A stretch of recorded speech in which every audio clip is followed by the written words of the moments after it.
So I know you're not a sports fan. It's never really been your thing. You never really have been. Yep. Like since we were kids, right? True story. You rooted for... whatever the local sports team is. Right, but you rooted for them as go local sports team. Go local sports team. This is absolutely I'm rooting terrible. for your local team. There's a common theme among young athletes, and it's something that a lot of people have worked in order to try and remedy. And that's that you get these young guys in their early 20s or sometimes even in their late teens who go from having almost nothing in their bank accounts because they've got the spending habits of kids in their early 20s to millions of dollars overnight. A famous story about a kid who went from minus $40 in his account to $40,999,960 because he had to pay that overdraft charge with his $41 million signing bonus, is often told. There's another famous story, though, about a Hall of Fame wide receiver named Chris Carter.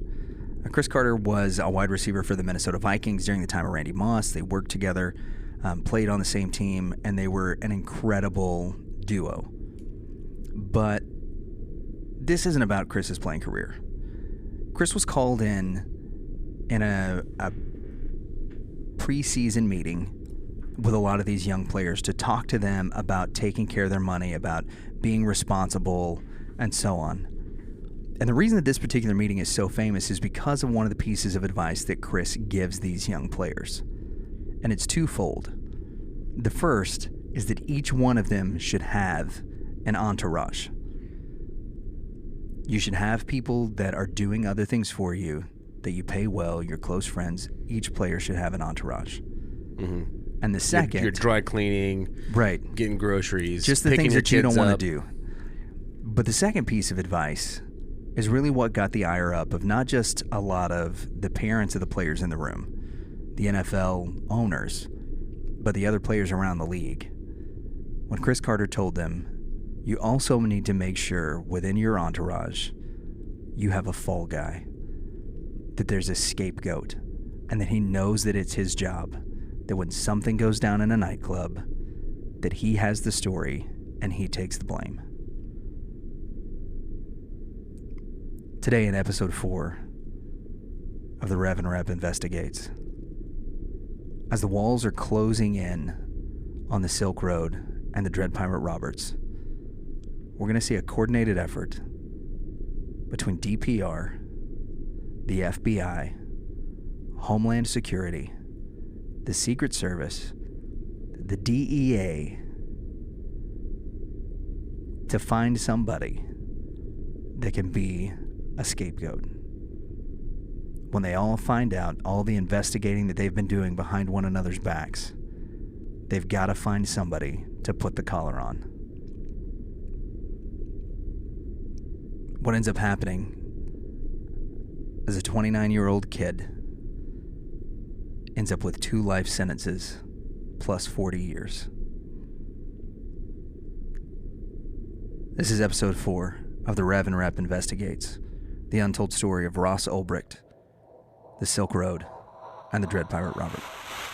This call is from a federal prison. I want you to understand what it means to lose your freedom. 29-year-old Ross William Ulbricht, a.k.a. Dread Pirate Robert. I am not the Dread Pirate Roberts. Operating a sophisticated illegal drug website. I inherited the ship from the previous Dread Pirate Roberts, just as you would inherit it from me. The FBI spent 2 years trying to find the man behind the site. The man I inherited it from was not the real Dread Pirate Roberts either. Then he explained that the name was the important thing in inspiring the necessary fit. You see, no one would surrender to the Dread Pirate. Ross Ulbricht. I'll finally leave prison, but I'll be in a body bag. All right, so to catch everybody up, there are a number of players in the game already where we pick up today in episode 4, and we need to just remind you of what some of their names are. You've got Jared Durjagan, or Durjagan. We'll probably end up pronouncing it both ways throughout the course of the show. We'll pronounce it the way that we've heard it, which is both ways. Who is the head of Homeland Security in Chicago, and he's the one who started the investigation on the Silk Road.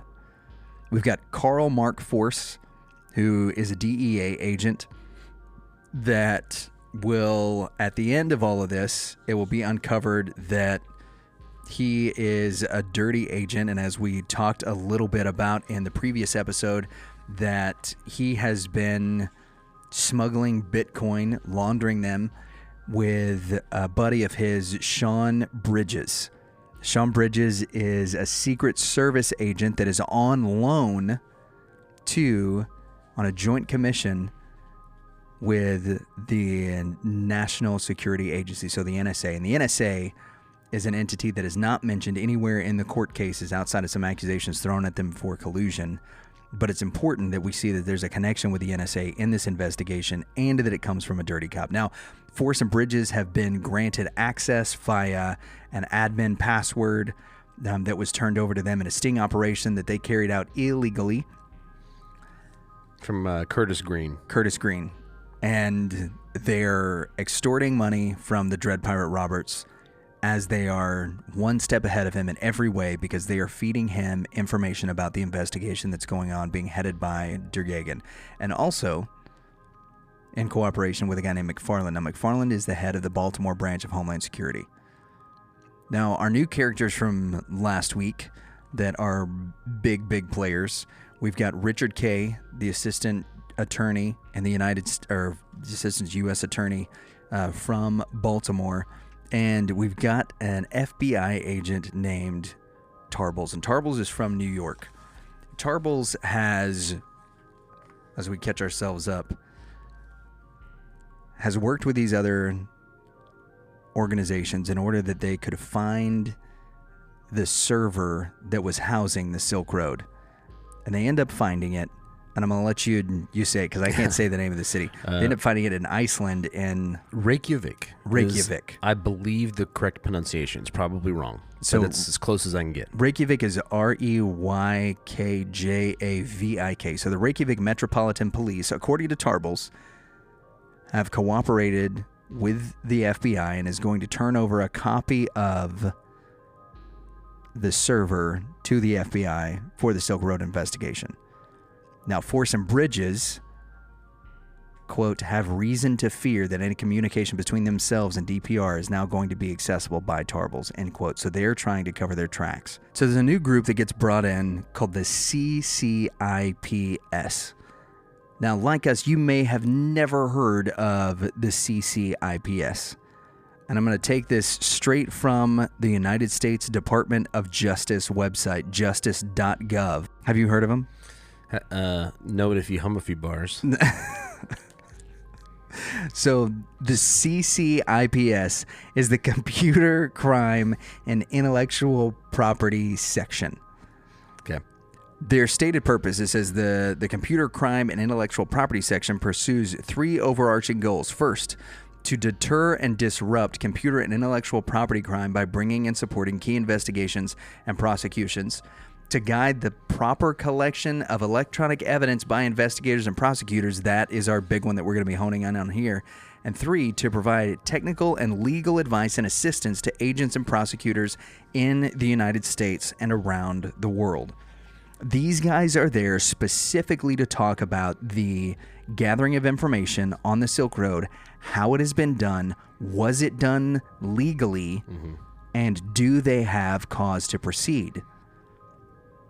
What we're going to find out is that the majority of the information that the agents bring forth that they have on the Silk Road was not only obtained illegally, but that was not even discussed with the CCIPS how they properly found it.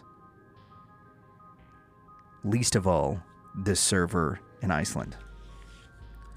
In the meantime, as all of these government agencies are working their own angle on this case,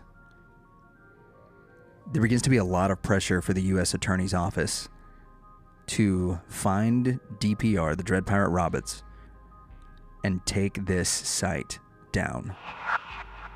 So Duryagan redoubles his efforts. Now, you had likened this to some of the old cop shows that we watched.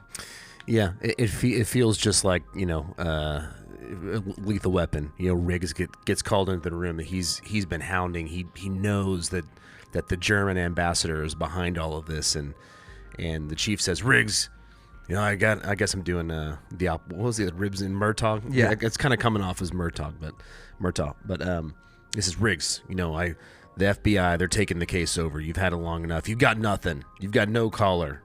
And he says, just give me a day. And he says, you've got 3 hours to give me a caller. It seems like that same pressure is being applied, that we've got to get somebody. It's either we get DPR, or we're taking the site down and we're moving on. That we're just time. But yep, time's ticking. You find somebody. I need a name. Yeah, I need a name. You find somebody, or it's all over. And one of the things that's so important for us to realize is when you go to these, it's all over. This is an investigation that's bordering on 2 years. These guys have been fighting over who the lead is going to be. Now it's interdepartmental. We've got members of Homeland Security. We've got members of ICE. We've got members of the FBI. We've got the DEA. We've got the Secret Service involved, a Secret Service agent that's in a joint task force with the NSA. We've got the Assistant U.S. Attorney's Office. And then on top of all of that, we have a senator in Chuck Schumer who is now starting to point out that such bad things are happening on the dark web that it's endangering the privacy of Americans and their children. So the pressure is now not just coming from these interdepartmental agencies. It's not just coming from these guys that are infighting.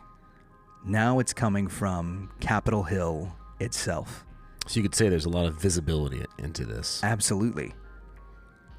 But if they don't find somebody, it's going to cost somebody their jobs. Likely a lot of them, once they start uncovering all of the nefariousness. And so this brings me back to something that we talked about a little bit in the last episode.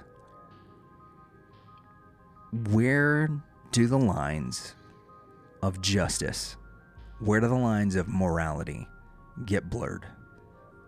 When is something too far? One of the most interesting things I've ever heard come down from the courts is the definition of pornography.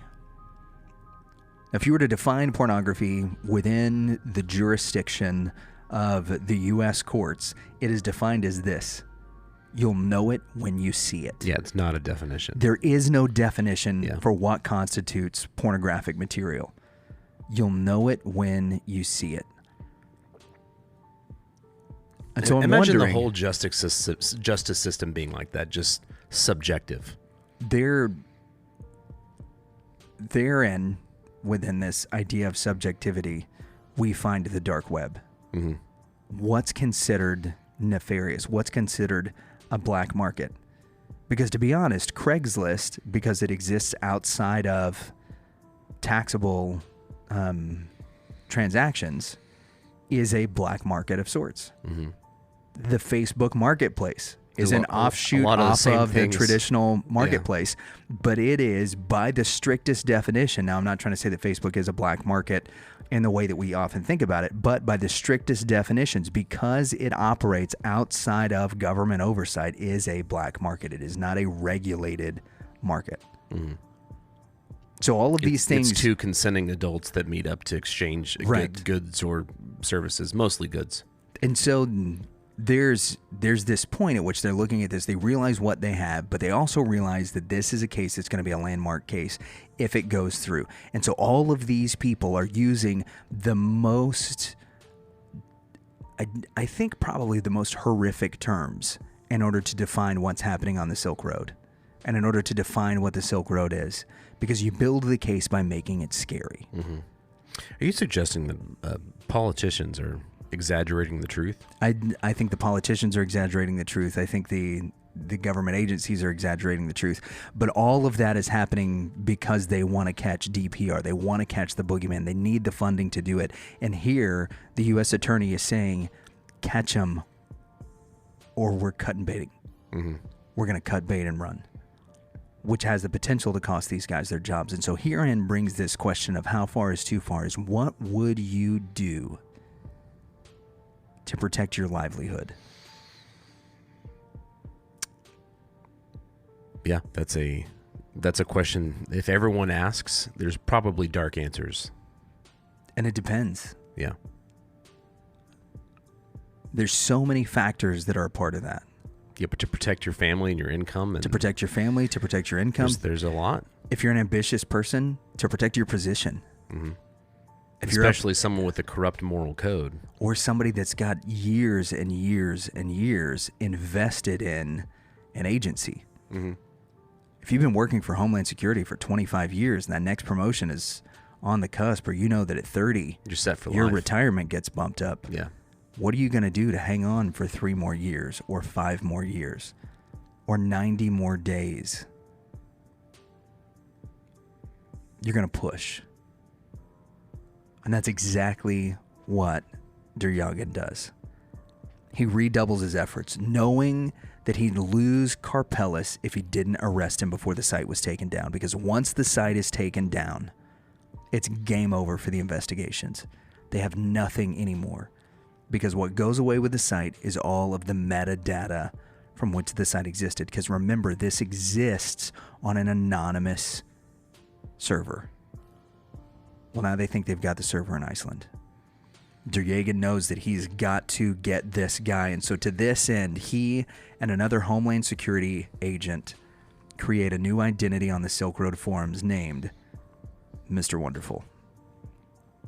Now, I think for a lot of us, the name Mr. Wonderful conjures up images of Shark Tank, of a guy that you pitch ideas to, and he tells you how much of a percentage he's going to take. And I'm mostly friendly, bald guy, but very no-nonsense. Kevin O'Leary. Yeah, Kevin O'Leary. Yeah. Yeah. Typically, he doesn't want to invest. He wants to give you a loan. Right, and he wants it back. Yeah. He wants to send his soldiers out, which he considers his money, and them to bring home prisoners, more money. And that's enough about Kevin O'Leary. This is not Kevin O'Leary. Right.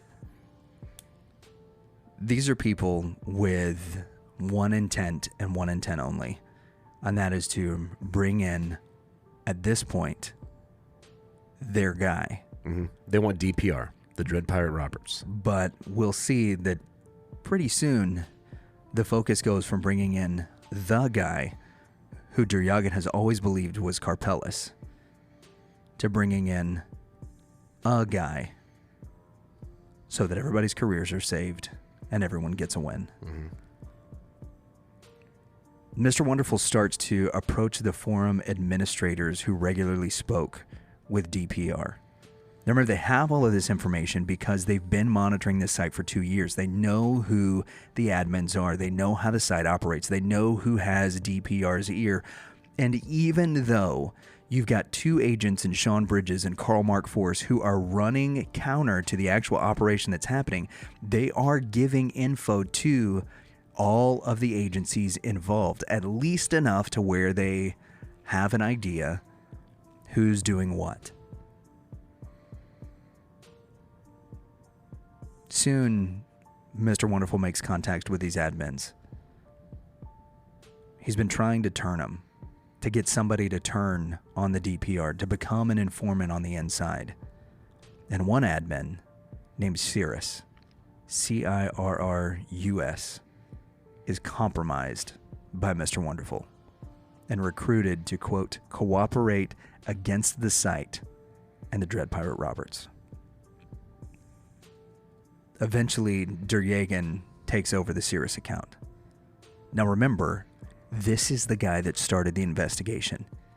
He is the one who has been zeroed in on Karpelis and Barr from the very beginning. If you don't remember the name Barr, I believe it's in episode 2 that we start talking about Ashley Barr, who is an associate of Karpelis's, a guy that lives in Canada and who Duryagan believes is the second voice of DPR. And so as Cirrus, Duryagan is interacting with DPR's employees day in and day out, with DPR himself day in and day out as an employee. He's searching for any clue that he can to expose him. But once again, and what I can only gather is just another bit of misplaced faith. Duryagan makes a mistake. Once again, he trusts somebody in the Baltimore Homeland Security Office with the knowledge of his operation. I wonder what Duryagan could do with a team of solid people. Like of agents that were actually out in order to find the truth. Working for the American people. You know, I'm not trying to add too much color, but I get the investigation into the Silk Road. You know, in a perfect world, you know, that we talked about this in episode 1, that in a perfect world, the thought behind the Silk Road was two consenting adults exchanging goods and services that with a non-aggression principle. Sure. Now, in reality, there was a lot of narcotics exchange going on, and that is illegal. So I get the investigation. It seems like Duryagan this whole time, Duryagan, this whole time, has been on a pretty good hunt where he's tracing down, he's tracking down. He's got a good beat on what's happening. And he's betrayed again and again and again and again by his own people, at least internally in the U.S.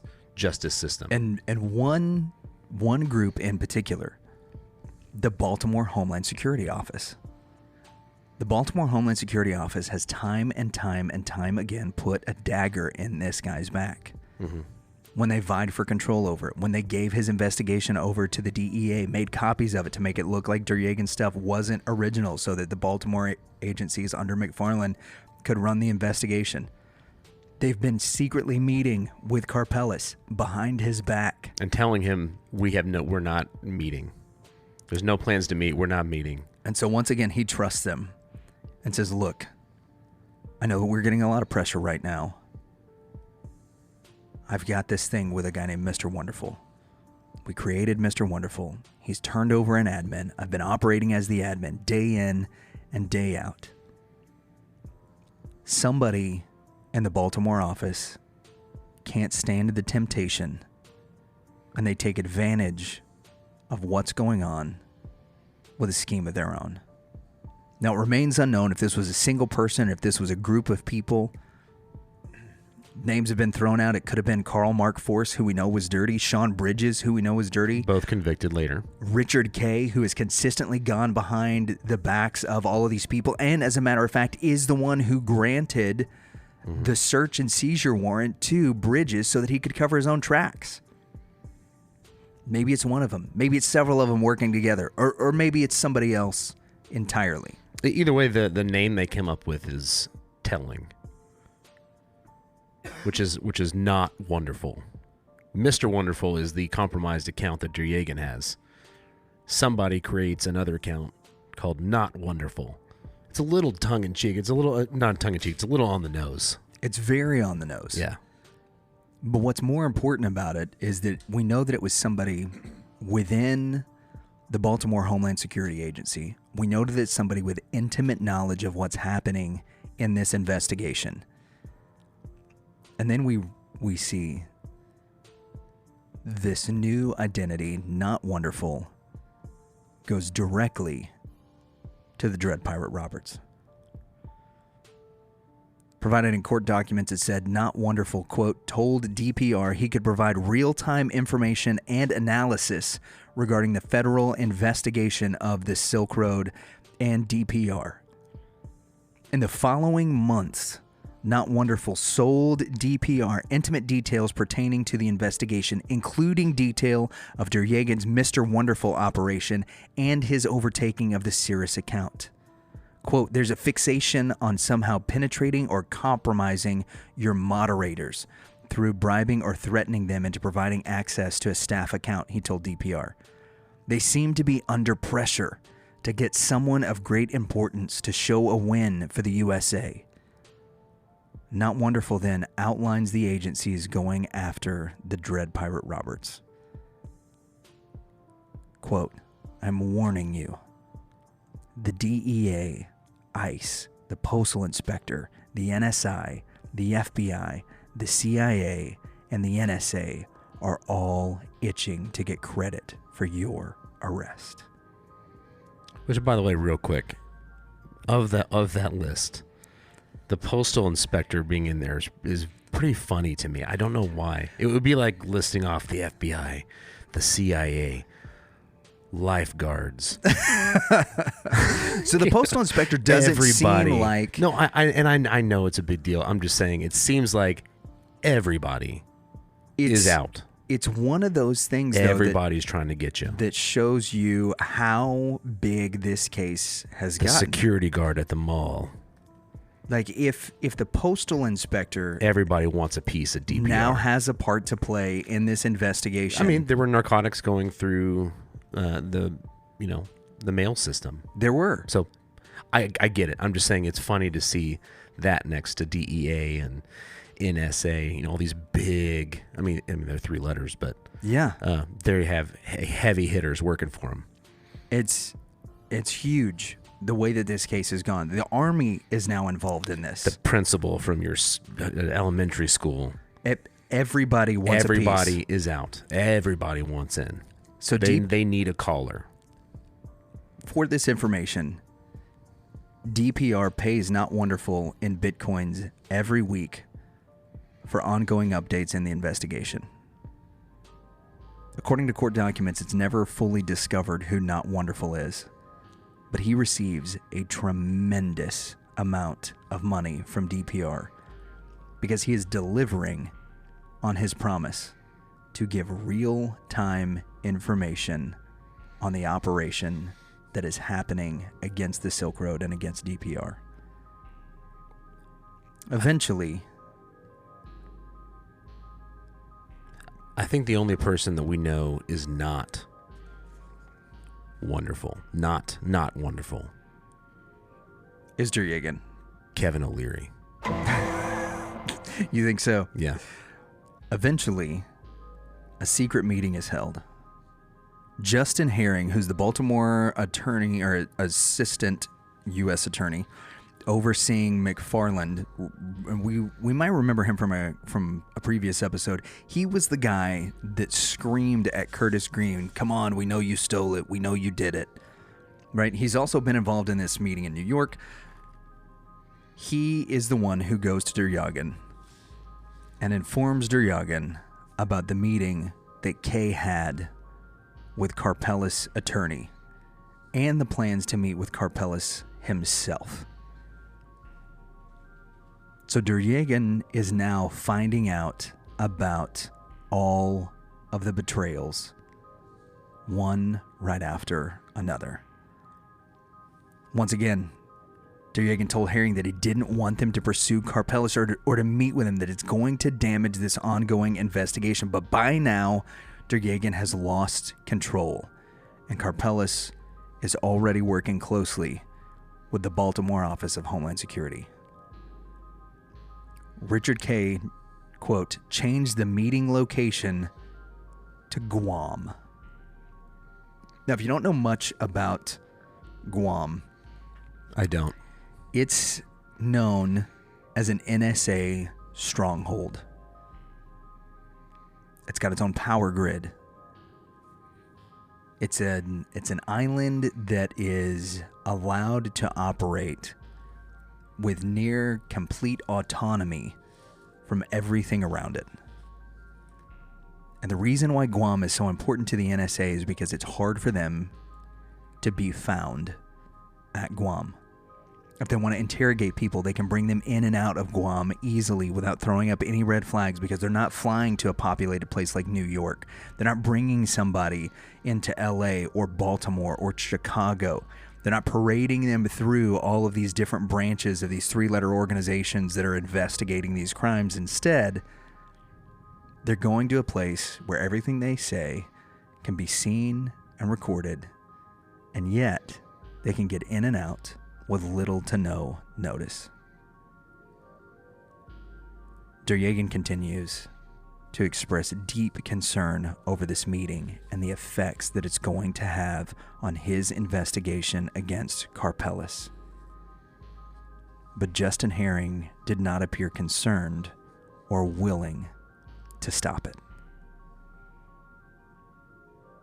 Unbeknownst to Duryagan, his colleagues in Baltimore and New York, which means now the FBI has become informed of the things that are happening, they have already determined that Karpeles will not be the target. As Dryagan feels like he's wrapping up with all the information he needs, posing as Cirrus to close in on Karpeles, he finds out secondhand that that's not the guy they're going after anymore. That the FBI and Homeland Security Baltimore have made a decision without him not to go after Karpeles. Force and Bridges learned in advance that, quote, law enforcement intended to make an arrest of DPR, thereby giving them ample time to work with him. This allowed DPR to formulate and implement an escape plan that incriminated Ross Ulbricht. Now, I want to read that line again. This allowed DPR to, quote, formulate and implement an escape plan that incriminated Ross Ulbricht. Now, if you're hearing that and you think, boy, that's conspiracy. That sounds fishy.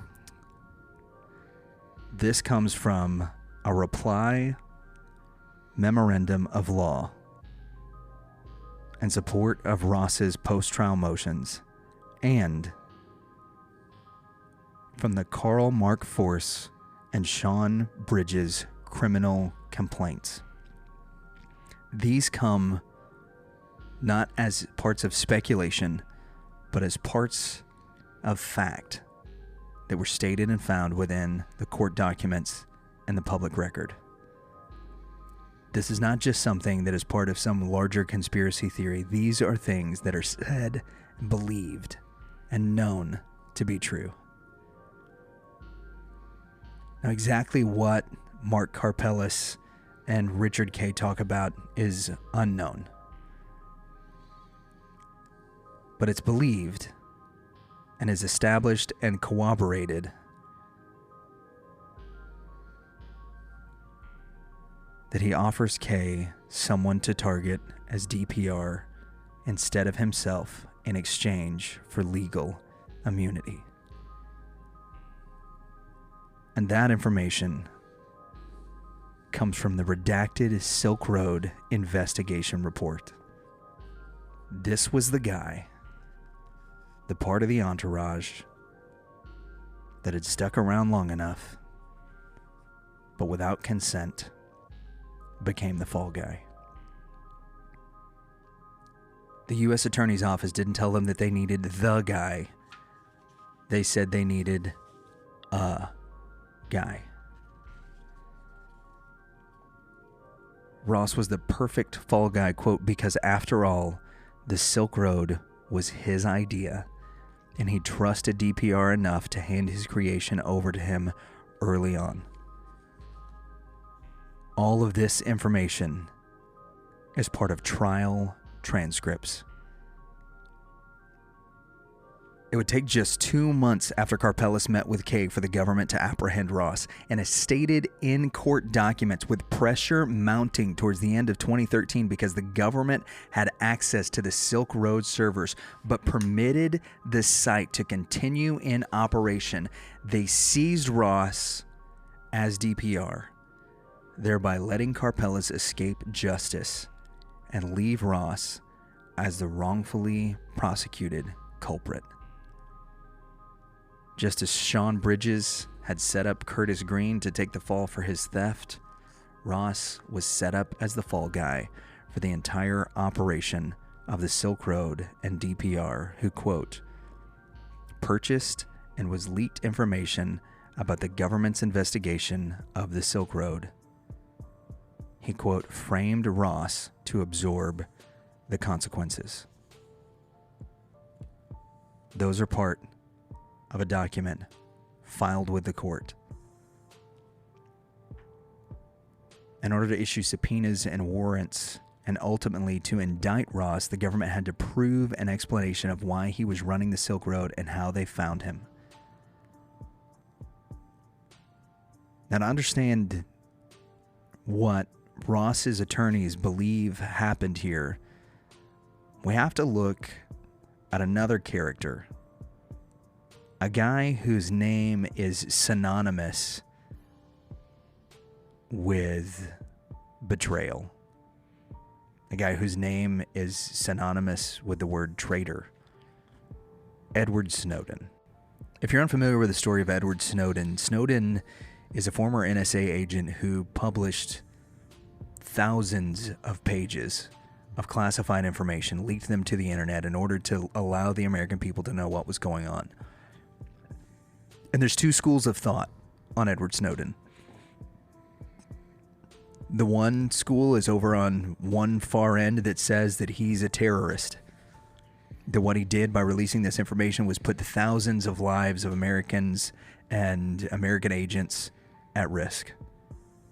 On the opposite end of that spectrum are those who think that he's an incredible patriot by exposing the things that the government did illegally. I think most Americans and most people that I've talked to about Edward Snowden in that case, within law enforcement and without it, somewhere in the middle is where they land. Certainly he put lives at risk, but also he uncovered some things that were illegal that shouldn't have been happening. Mm-hmm. Well, yeah, we know about it now.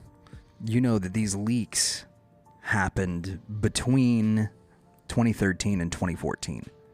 And as these leaks are going on, they're happening during the same time as the Albrecht investigation. And one of the things that happens in these leaked files, this leaked data that Snowden brings out, is we see something called parallel construction.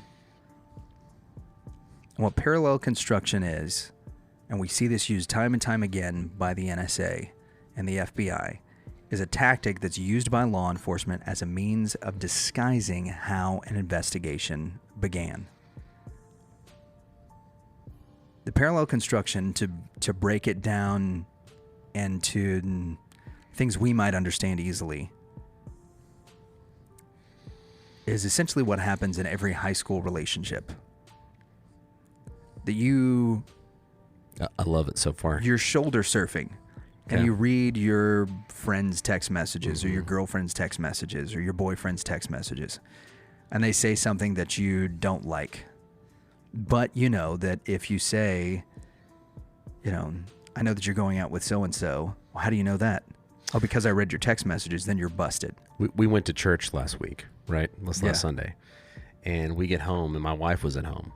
And my son and I went to go eat at one of our favorite places, Olay's. And so she asked him when we got home, hey, how was Olay's? And he said, how did you know that? The truth is that she has GPS trackers, and we know where each other are. Right. But she couldn't own up to that. She didn't want to give away mom's secrets. Right. So to your point, the high school, you reading over somebody's shoulder, you can't really say that. Mm-hmm. You have to come up with another way that you came across the information. Yeah, Dad told me. Yeah. And so he doesn't know that she was tracking him. I heard, yeah, exactly. Yeah, I heard from my sister who her cousin was dating this guy from another school that they saw you at the movie together. That essentially is that parallel construction. That essentially is how parallel construction works. In Ross's case, the government's explanation was that Ross was posting on a forum, and that in that forum, he suddenly and without explanation reveals his email address. Makes sense. Checks out. Ross's email address was discovered in a Google search, which doesn't make sense. Mm-hmm.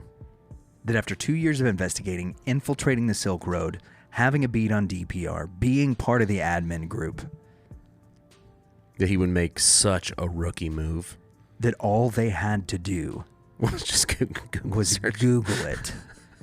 And that there it was. Yeah, I'm trying to laugh, but that is funny when you ridiculous. State it like that. Yeah, all of the resources the United States government sunk into all of these different investigators undermining each other and going covert. All they had to do was just put it in Google. And they would have found it. Privatize. They would have found Ross's email attached to the Silk Road and to DPR on Carpelis's website. bitcointalk.org. But it wasn't the FBI that found it. It wasn't the NSA that found it. The NSA claims that they were never part of this investigation. It wasn't our friends at the Postal Authority. It was an IRS agent who used a simple, data-restricted Google search.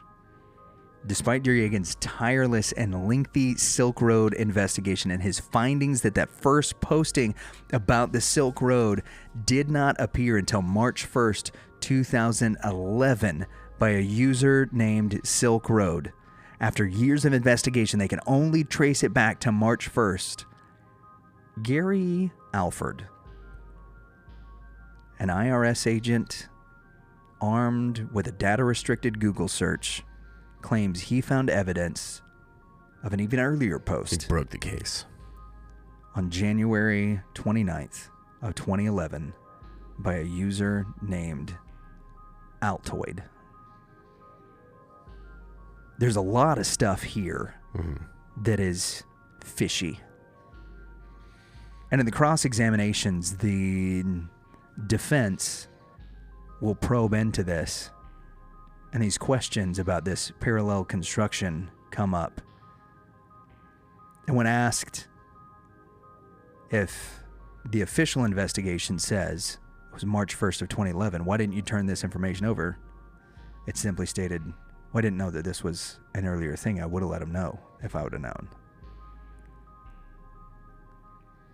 If we were to rewind the clock, though, and look at where everything falls, McFarland leaks this information to the DEA and the IRS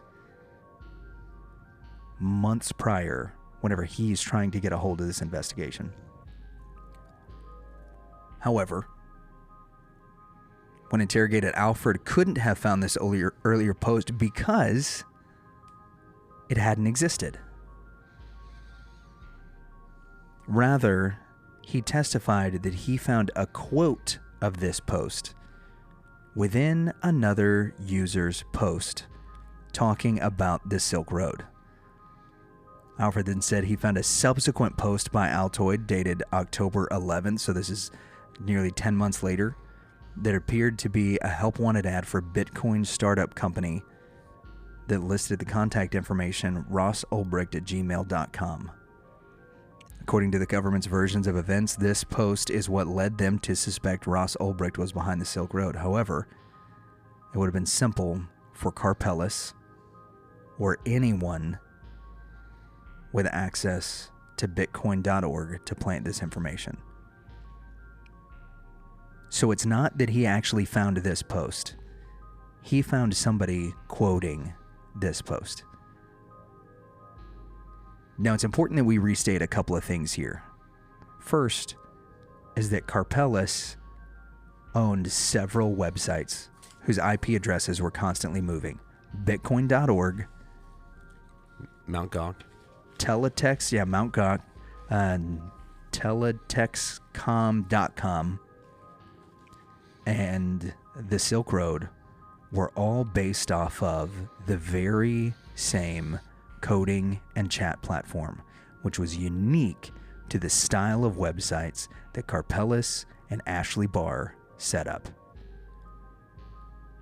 So if a person, let's say a DEA agent who had gone rogue or not wonderful, or maybe Curtis Green's information as it got stolen, if they could manipulate one of these sites in real time, it stands to reason that they could have done it with any of them. And to quote a post that no longer existed means that there's no metadata in order to trace that post back to. If you've been on a Reddit forum, you know that when you quote a post that no longer exists, what happens? It vanishes. It goes away. And so this story that Agent Alford brings forward has a tremendous amount of holes in it. However, finding Ross's email address this way was like finding a needle in a haystack the size of the internet. It was a task that scores of investigative journalists, extortionists, hackers, and numerous law enforcement agents had tried at for years and failed. On the other hand, if he was provided with the information in advance, it would have been like finding that needle with a high-powered magnet. Yeah, what's more plausible? That he found it by searching in Google and then that posting was removed, or that he was given that email address? The other thing that's interesting about this is if he was handed that post, somebody writes it, they hand it to him, right? It's still, at best, interjection. Because it doesn't actually link Ross directly with the Silk Road. It links him to a Bitcoin startup. And they're interjecting that is the Silk Road. Now, I say all of that knowing full well that Ross did start the Silk Road, knowing that he was guilty of that he bought and sold goods on the Silk Road, and that he has admitted to all of those things and is remorseful for all of those things. So we're not trying to paint some kind of picture here saying that Ross is some kind of hyper victim that didn't do anything wrong and was just like this ultimate fall guy. But the collusion of evidence here points us away from the truth of when the Silk Road got started and the things that we can verify and that were verified over years of an investigation without this one very odd piece of information showing up right prior to them taking him down. As the walls are closing in just 10 days before his arrest, Secret Service and FBI agents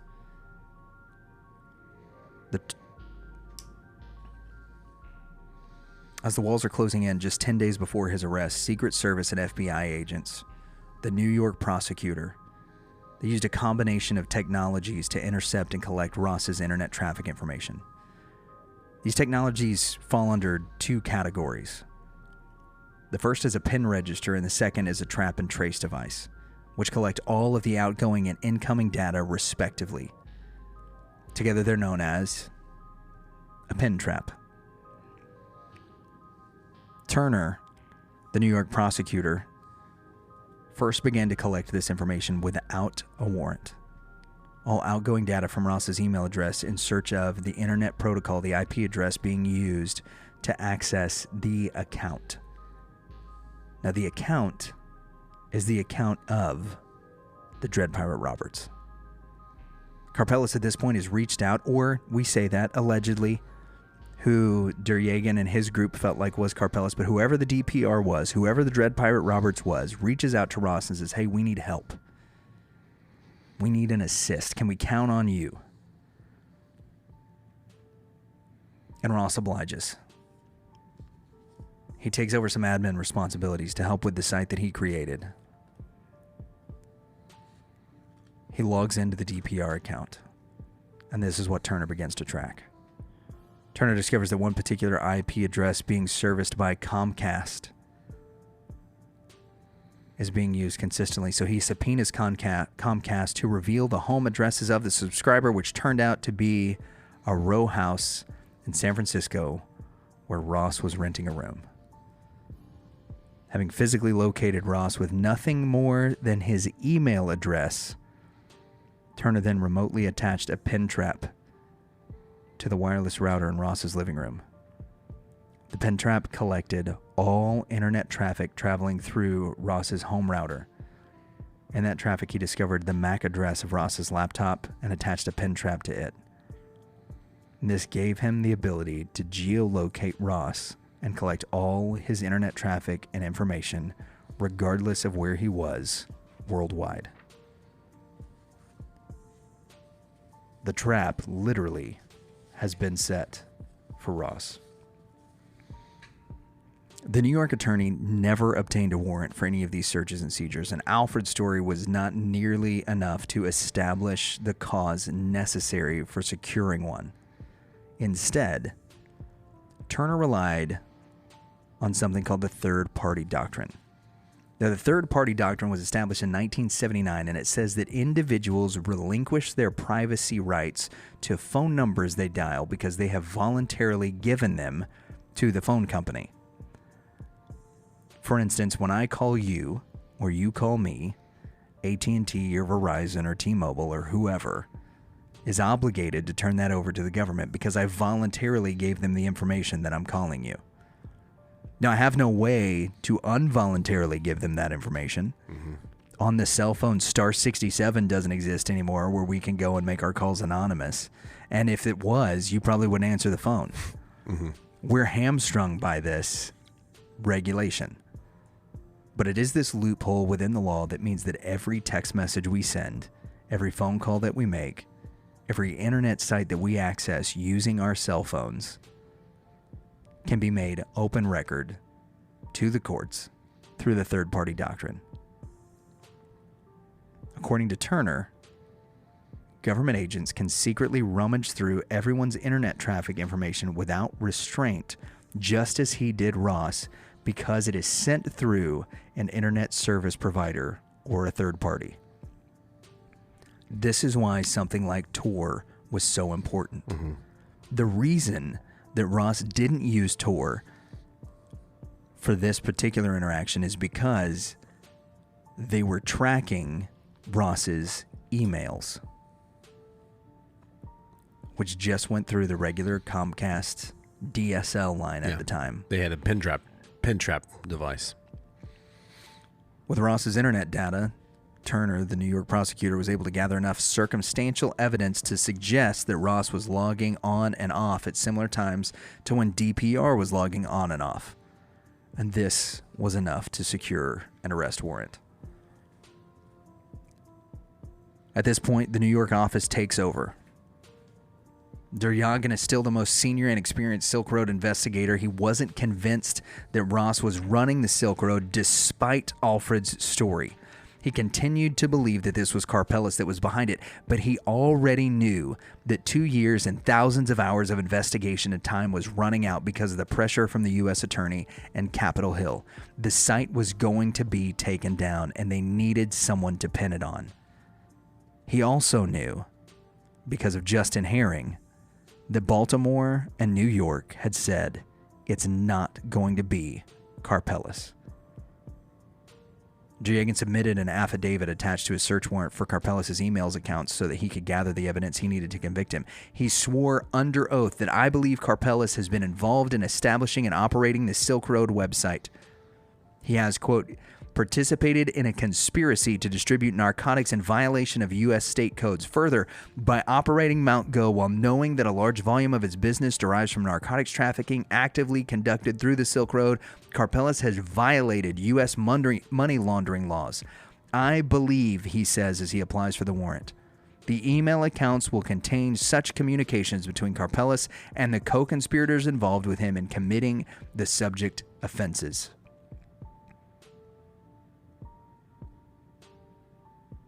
Turner, the New York attorney who used the third-party doctrine in order to track Ross down, would seal Duryagin's warrant against public scrutiny, stating that if made public, it would alert Karpeles to, quote, law enforcement interests, and notification of the existence of this order would seriously jeopardize the investigation. Ultimately, none of Duryagin's efforts mattered, and by the end of 2013, the arrest of Ross Ulbricht was imminent. He realized that if he had anything to show for his years of work, he had to cooperate with the prosecution. As Duryagin later told his supervisors at Homeland Security, Philip Osborne, quote, I think there's room to avoid the drama by, instead of dwelling on the past, thinking about how to make HSI, Homeland Security Investigations, in general, walk away from this without looking like complete fools. Baltimore can easily erase a lot of the damage they've done by cooperating with New York. They can have sloppy seconds on Ross for the murder for hire. Remember, the murder for hire that never happened. They can also have some of the info on other Bitcoin companies that Karpeles might name as shady after we get done with him. So he's acknowledging here that Richard K. and Karpeles have a deal. That's the best that can be given, and they should consider themselves lucky for getting anything close to that. Or we can just stall, and Baltimore gets nothing, and we contributed to Karpeles and Barr getting away. We'll get no HSI banner on the site, and we'll probably get no cooperation from New York with any information related to Karpeles. If Ross names Karpeles in the interview, and we didn't get them, Karpeles and Barr, when we had the chance, New York will leave us out of it and tie him into their conspiracy. We will be left dealing with Baltimore's tears. I think it's important that we help them have a come to Jesus moment. Otherwise, our agency loses as a whole. It's a simple sell. If they know the alternative, they'll be left with absolutely nothing. No matter how much they whine and complain to HSI headquarters, it won't stop New York from prosecuting all of them without any of us. Remember, the U.S. attorney said that they needed not the guy, they needed a guy. Terjagin's investigation of Karpeles had finally come to a halt. He would never get to examine any of Karpeles' electronic devices, servers, or any of his email accounts. Instead, the trap was set. The fall guy was named. And Ross Ulbricht was set to lose his freedom. Before episode 5, now we said that this was going to be a 4-part series in the very beginning. There's so much information that we've discovered during our research into this that we're going to string this into part 5. But before part 5 airs, on the regular Rev and Rep podcast, we've got an interview that's done in both video and audio with the mother of Ross Ulbricht, with Lynn Ulbricht herself. We get a special guest interviewer, Radio Hall of Famer Mike Reiner comes in and helps us with that interview. Now, what we've done in these last 4 episodes is we have provided context for that interview. And in episode 5, we're going to follow up with the arrest of Ross and the court case. But this is something that's been completely fascinating to us, so we encourage you to check this out tomorrow. This is airing on Wednesday, episode 4 of the untold story of Ross Ulbricht, the Silk Road, and the Dread Pirate Roberts. But tomorrow, on Thursday, we're going to be dropping on Facebook Live our episode with Lynn Ulbricht as she talks to us about the last 8 years of Ross's life that he spent in prison, how he's reacted to it, and how she is fighting not for Ross's innocence, because Ross pled guilty to starting the Silk Road. She is fighting for Ross's clemency, or a remittance of the judgment that was thrown against him, that a 29-year-old with no violent crimes and no priors was given 2 life sentences plus 40 years, twice the sentence of El Chapo. Now, it's important that we state that within that, and she'll talk about this a little bit in the interview, that the murder for hire scheme was never prosecuted because it couldn't be proven, though it was brought up in the court case. And as we'll talk about in episode 5, time and time and time again, the experts that the defense would bring to the table in order that the case be proven in favor of Ross not being the Dread Pirate Roberts from day one are continually blocked by the state judge. On the Reverend and the Reprobate podcast and episode 5 of the Reverend and the Reprobate Investigates, the untold story of Ross Ulbricht, the Silk Road, and the Dread Pirate Roberts. Please stop. You are hurting me. Please stop. You know what you're saying isn't true. You are hurting me, and you're hurting my family.